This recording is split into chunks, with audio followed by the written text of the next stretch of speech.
pour la chromatographie sur papier, on a besoin des acides aminés qu'on veut séparer, qui sont ici, de différentes catégories.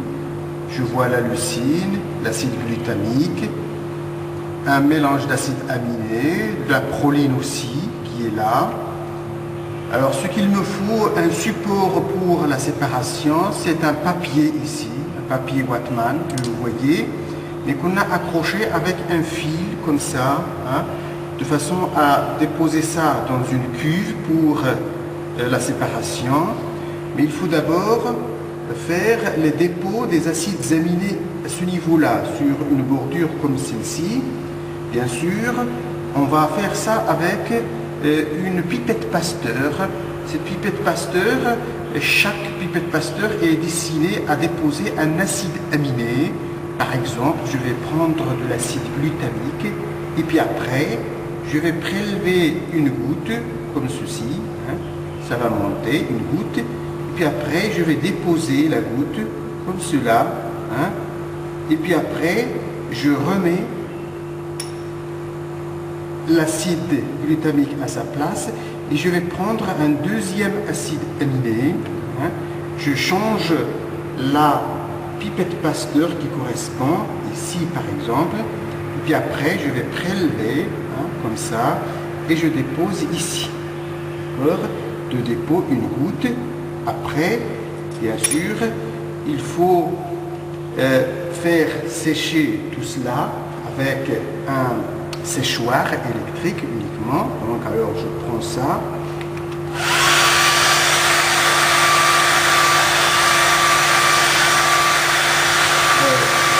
Une fois évidemment séché, je vais prendre le tout, mon papier, et je vais le disposer dans une cuve de séparation, celle-ci par exemple, qu'on va mettre à ce moment-là.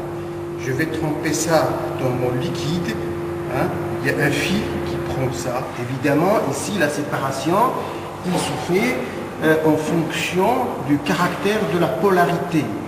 Polarité, bien sûr, qui va être derrière le critère de la solubilité dans différents solvants ici. Donc il y a deux phases, la phase mobile constituée par le mélange ici butanol, acide acétique, et puis la phase stationnaire qui est constituée par le papier Whatman des molécules d'eau qui sont dessus. Bien sûr, plus les acides aminés vont avoir une solubilité dans un solvant ou un autre, s'ils ont plus de solubilité, ils vont être entraînés beaucoup plus, ils vont migrer beaucoup plus.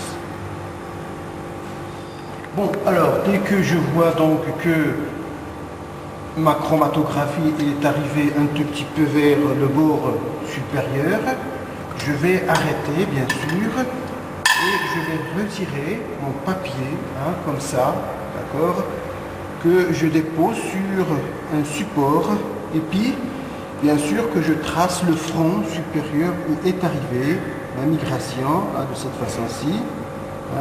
Et puis après, il faut évidemment que je sèche.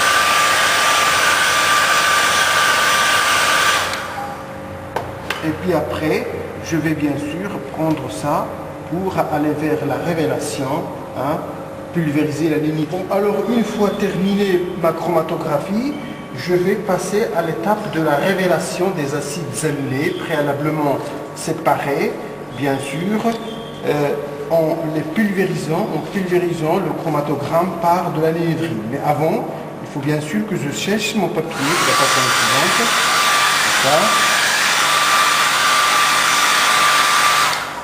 Et puis après, bien sûr, il faut que je pulvérise de l'anéidrine dessus, de cette manière-ci. En haut, en bas. Et puis après, je vais laisser ça incuber dans les tubes un certain temps jusqu'à ce que les acides aminés soient bien apparents sur le chromatogramme.